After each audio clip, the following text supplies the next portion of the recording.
স্বাগত ডিবিসি সংবাদে আপনাদের সাথে আছি অর্কমিত্রা তরফদার। শুরুতেই জানিয়ে দেব মার্কেন্টাইল ব্যাংক সংবাদ শিরোনাম।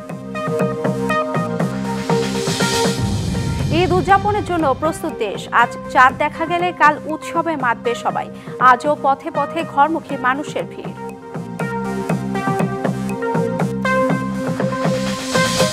সৌদি আরবের সাথে ভিড় রেখে দেশের কয়েক জায়গায় হচ্ছে ঈদ উদযাপন। জামায়াতের শান্তি ও কল্যাণ কামনা।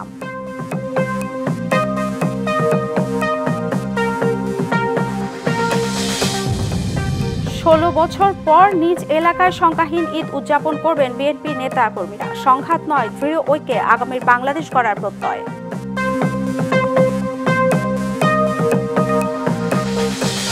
চট্টগ্রামে দুই সন্ত্রাসী গ্রুপের সংঘর্ষে 2 জন নিহত। রাত 3:30টার ঘটনায় গুলিবিদ্ধ হয়েছে আরও 2 জন।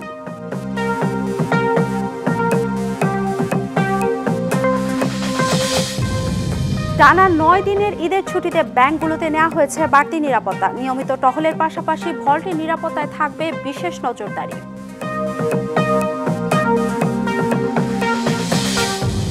এবং ভূমিকম্পে বিধ্বস্ত মিয়ানমারে দীর্ঘ হচ্ছে মরদেহের সারি। থাইল্যান্ডের শোকের ছায়া চলছে উদ্ধার অভিযান।